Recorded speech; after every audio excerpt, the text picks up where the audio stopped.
Let's talk about phrasal verbs. Learning phrasal verbs is one of the hardest parts of learning English. And that's why in today's video, I'm going to teach you 21 common phrasal verbs you can use to understand native speakers and to expand your vocabulary. If you don't already know what a phrasal verb is, it's basically a combination of a verb and a preposition or particle. For example, put on, put off, put forward. These are all examples of phrasal verbs. And if you change the particle, if you change the preposition, the meaning of the phrasal verb changes completely. And that's why phrasal verbs can be so difficult for students to learn. So let's get into the video and learn the first phrasal verb on our list. Now, the first phrasal verb on our list is the verb to get up. To get up means to rise either from bed or from a sitting position. For example, I usually get up at 7 a.m. to start my day. After the alarm went off, I couldn't get up for another 10 minutes. I was stuck in bed. I was sleepy. I couldn't get up. The past simple is got up, and the present perfect is have or has gotten up. Now, to look after means to take care of someone or something. To look after. For example, she looks after her younger brother while their parents are at work. Or, I'll look after the plants while you're on vacation. I'll take care of them. I'll look after them. Past simple, looked after. Present perfect, have or has looked after.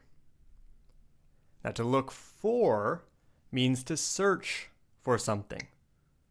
I've been looking for my keys all morning, but I can't find them.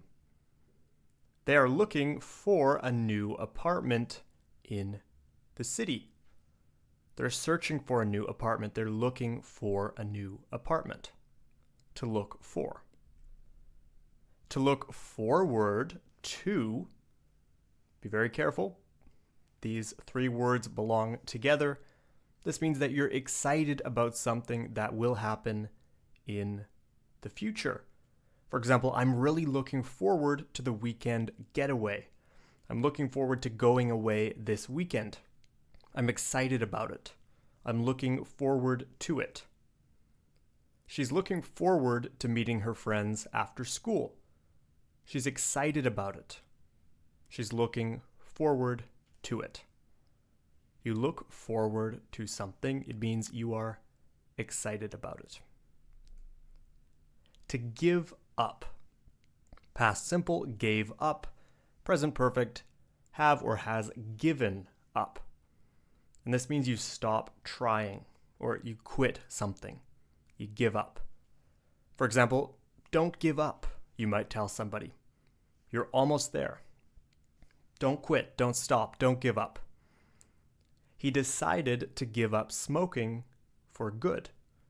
He decided to quit. He decided to give up smoking. To pick up.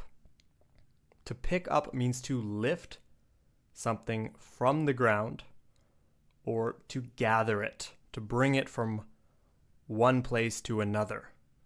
For example, I need to pick up my dry cleaning this afternoon. I need to pick up my clothes from the dry cleaners. I need to pick them up. Or she picked up the book from the floor and started reading. She took it from the floor, she picked it up, past simple, and started reading. To pick up. Next up is the phrasal verb to put off.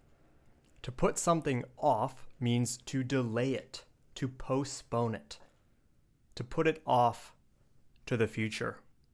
For example, I had to put off our meeting until tomorrow. I had to delay it. I couldn't attend the meeting today, so I had to put it off until tomorrow.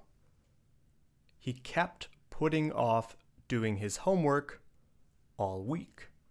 He kept delaying it. He kept postponing it. He kept putting it off. And the past simple and present perfect are very simple. They're actually the same. Past simple is put off. Present perfect is have or has put off. To put on means to wear clothing or accessories. For example, she put on her jacket because it was getting cold outside. I need to put on some makeup before we leave. For example, you're putting on clothing, you're putting on jewelry, you're putting on makeup, you're putting on accessories. You're putting them on. And the opposite of this is not put off, but take off. Past simple, took off. Present perfect, taken off. Have or has taken off. This just means you remove something, for example, your clothes. Anything you put on, you take off later. Or it could also mean an airplane is leaving the ground. An airplane can take off.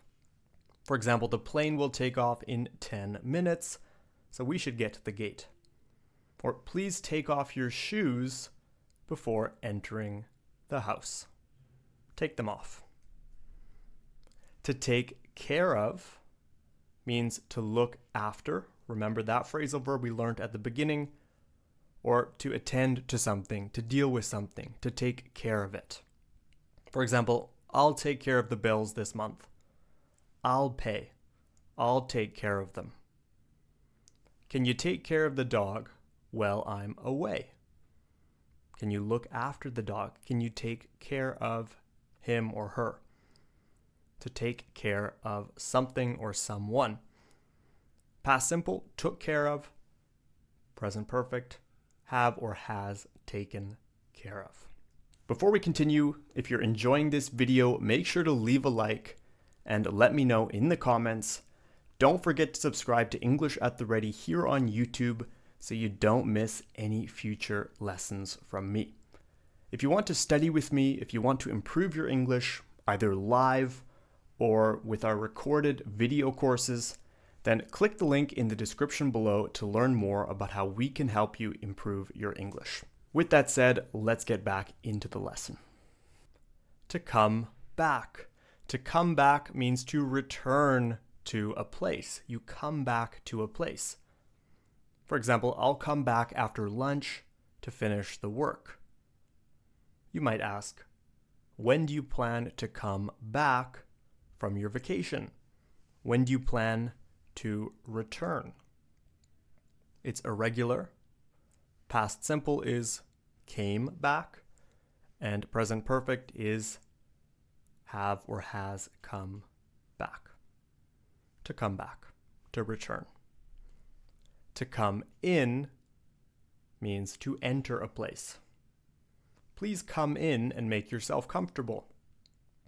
She knocked on the door, and I told her to come in. I told her to enter my house. Come in. To run out of something. Very common if you go to the grocery store and they have run out of supplies or of milk or of cheese or of vegetables. It means they don't have any more. They've run out of supplies. For example, we've run out of milk. Can you buy some on your way home? We don't have any more milk. We've run out. They ran out of time before finishing the project. They didn't have any more time. They ran out. The past simple is ran out, and the present perfect is have or has run out. To run out of something. To call off. Remember earlier we talked about put off, which means to delay, but to call something off means to cancel it. For example, they called off the meeting because the CEO was sick. They canceled it. They called it off. Due to the rain, the game was called off. It was canceled. It didn't happen. It was called off. To hang out. To hang out means to spend time with somebody casually. For example, with a friend or with a classmate. Do you want to hang out at the mall after school? Do you want to grab coffee? Do you want to go shopping? Do you want to hang out? Nothing formal, just something more casual, more informal, as friends. Do you want to hang out? We were just hanging out at the park and chatting. We spent time together as friends, completely casually, not at work, not in a business environment, just as friends in an informal social environment. We hung out. That's the past simple. Hung out. To break down. Past simple, broke down. Present perfect, have or has broken down. This has two meanings. It can mean to stop working. For example, if we're talking about a machine or a vehicle like a car, or if we're talking about a person, it can mean to collapse emotionally, to break down, to lose control of your emotions. For example, my car broke down on the highway yesterday. It stopped working. It broke down. She started to break down in tears when she heard the news. She had an emotional breakdown. She broke down emotionally. So this phrasal verb has two meanings. Both are very, very common. To break down. To set up means to arrange or organize something. Past simple and present perfect are both very simple. They're exactly the same. For example, we need to set up the chairs before the event starts. We need to organize them. They set up a new business downtown last year. They started a business. They arranged everything necessary to get the business up and running. They set the business up. They set up a new business. Carry on. Maybe you've seen these posters that say keep calm and carry on. Carry on just means to continue doing something like you were doing before. You carry on. For example, carry on with your work while I make some calls. Continue doing what you were doing. Continue working. Carry on. Despite the rain, they carried on with the picnic. They still had their picnic. They carried on. The rain didn't stop them. To carry on. To go on also means to continue, but it's often used when talking about events or activities. For example, the concert will go on even if it rains. What's going on here? I heard a loud noise. Maybe you've heard the expression, the show must go on. The show must go on.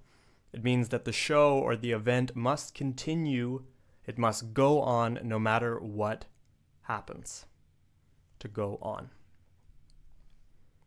To break up. You probably know this one. It's very common. The past simple is broke up. The present perfect is have or has broken up. And to break up means to end a relationship. But you can also use it to describe stopping something that was happening continuously in the past. I'll read this second example first. We have broken up the project into smaller tasks to make it easier. So previously we were doing everything at once, we were doing everything simultaneously, but we broke the project up, we divided it into smaller tasks to make it easier. They broke up after dating for 3 years. They are no longer in a relationship. They broke up. And break up can also mean to make something smaller. So if you break up a project, it could also mean you're making the project smaller or into smaller tasks, like we've already seen. So you're either ending a relationship, or you're stopping something that was previously continuous, or you're making something smaller. You're breaking it up. The last phrasal verb on our list is the phrasal verb to fill out. You fill something out, like a form or a document. You complete it. You give the required information. For example, please fill out this application form before the interview. Please complete it. Please fill it out. I've already filled out the registration form for the event. I've filled it out. I've completed it. That brings us to the end of today's lesson. If you found this video useful, leave a like, let me know in the comments, and don't forget to subscribe to English at the Ready here on YouTube and to turn on notifications so you don't miss any future lessons. And if you want to study with me and my team live or with our recorded video courses, then click the link in the description below to learn more about how we can help you improve your English. We have lots of programs and courses available for you, and we want to help you improve your speaking, your reading, your writing, your pronunciation, your grammar, your listening, and so much more. I hope you found this video useful, and I'll see you in the next lesson.